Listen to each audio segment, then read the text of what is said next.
Namaste to all. Some beautiful points from the pravachan of my Acharya. So there are about 700 to 800 videos available in the Ved Mandir YouTube channel, and if you go to those pravachans, there are many pravachans like 3 hours pravachan, 4 hours pravachan.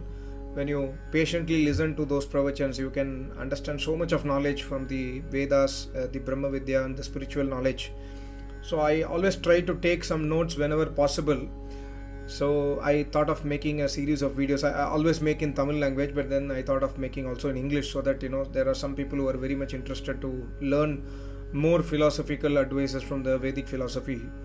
So my Acharya was beautifully telling that today we are searching happiness in a place where it is not available. We are searching happiness in materialism. We are searching happiness in money. We are searching happiness in our family. We are searching happiness in sensual satisfactions. It's just like as if he was giving example that you have to go to Shimla, for example.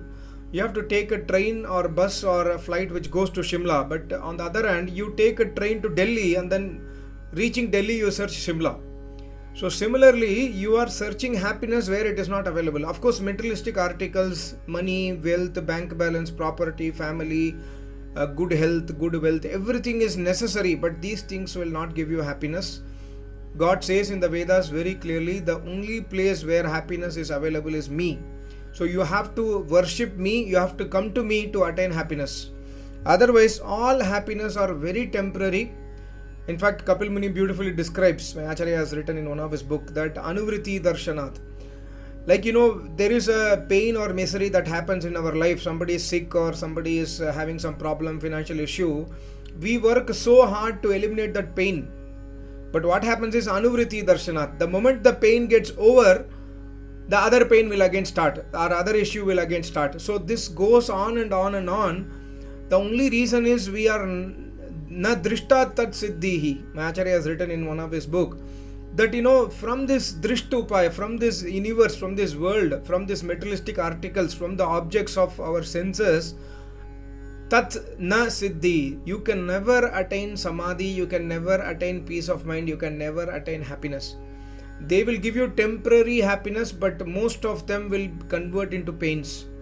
So my Acharya always says that you must come to the place where an Acharya lives, listen to Brahma Vidya, understand how to implement this knowledge of Almighty God in your life practically. Then you can try to find happiness. Otherwise, inside the materialism, inside this materialistic world, your vritti is always focused towards the world, and this world will give you miseries which you are unable to digest and which you are unable to manage. So please search happiness where it is really available, and that is in the Acharya's feet, and that is where you listen Vedas from an Acharya, and that is in Almighty God, because Acharya who has realized Almighty God will always give you the knowledge of Almighty God only. And my Acharya also said that with the money you can get temporary satisfaction for sure. It is very much important. Without money you cannot even do dana to an Acharya. For example, Yajna speaks about Dev Puja Sangati Karanam Dhaneshu iti Yajna. For completing the Yajna, you must do donation. You must give donation to the Acharya. Without money we cannot do that. But money cannot give you happiness. By doing that donation, by doing a dana to an Acharya, that can give you happiness because you are doing a Vedic deed. So you must really understand the difference between materialism and spiritualism, and for understanding this difference you need to come to an Acharya. And also my Acharya was telling a very very important point. Yesterday also I made a video on how to do Agnihotra. Go through that video if you have not.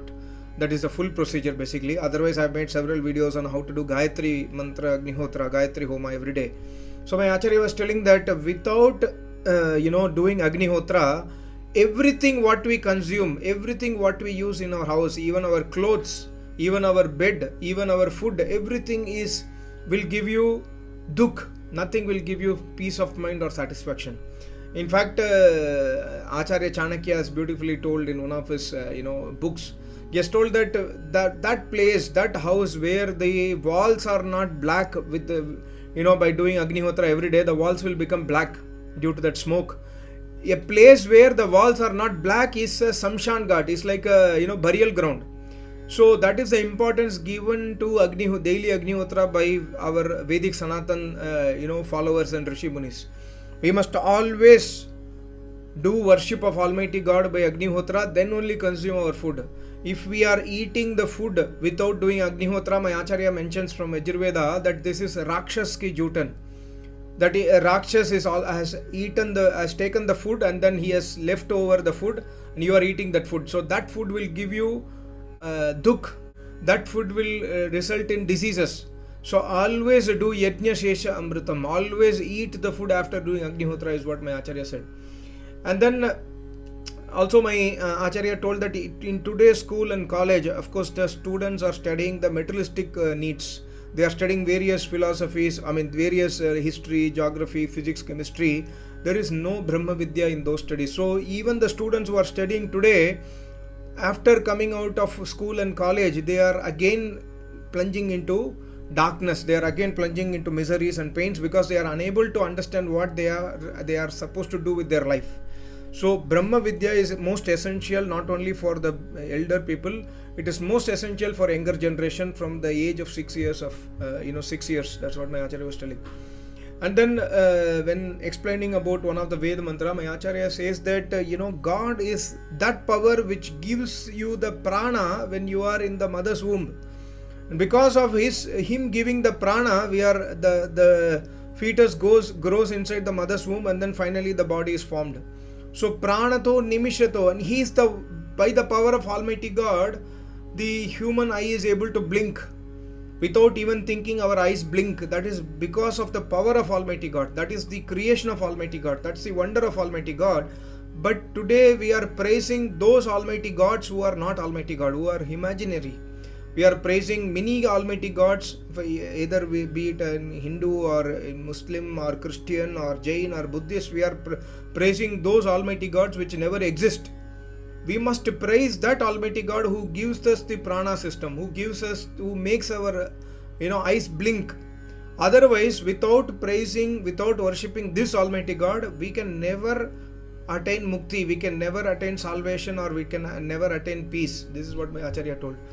And also my Acharya said that one important thing, that we must be away from Sangha dosha. I think I made several videos on Sangha dosha. My Acharya again and again repeats this point. Sangha dosha means we are inside our body, but we think that we are body. This is called a Sangha dosha. We are living in the house. This house is separate and we are separate. Similarly, the Jivatma is living inside the human body. The Jivatma is separate, the body is separate. But due to avidya, due to Sangha dosha, we think that we are body. So we do every activity needed for our body. We never do any activity needed for ourselves. So my Acharya said that to remove this Sangha dosha, you must go to Satsang. Satsang does not mean a place where the chanting of Rama Rama is happening, Krishna Krishna is happening, Allah Allah happening. Satsang is a place where the Sat, the true knowledge of the Almighty God, is taught by an Acharya.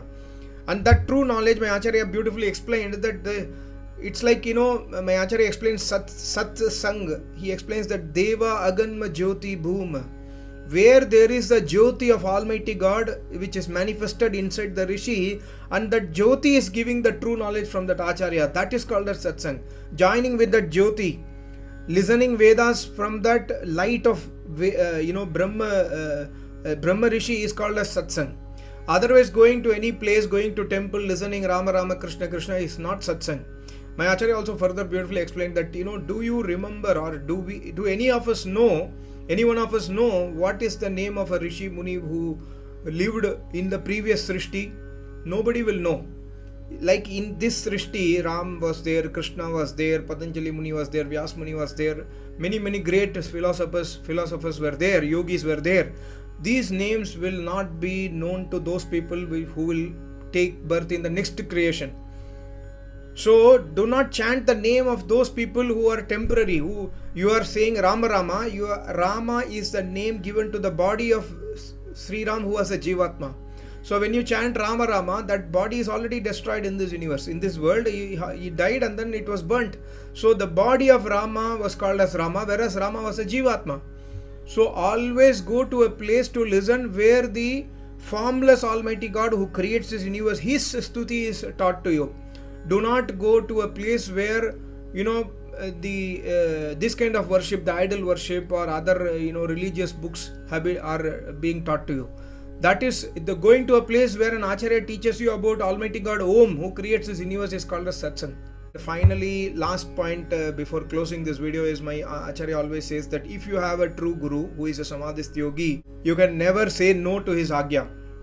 You must obey to the Agya of a Guru, because his Agya is not his personal Agya. His orders are from Almighty God, because a yogi always speaks only Vedic truth. A yogi, if he says any Agya, it will be in accordance to the Vedas. So never ever disobey a yogi, never ever disobey an Acharya, and normally an Acharya will give you orders only for your benefit. Otherwise an Acharya will never ask any personal favor, because he does not need it. So this is very, very important. Of course, many of you might not have an Acharya. So for some people who have an Acharya who is a Samadhist yogi, this is very, very important. Thank you so much. Namaste. Om.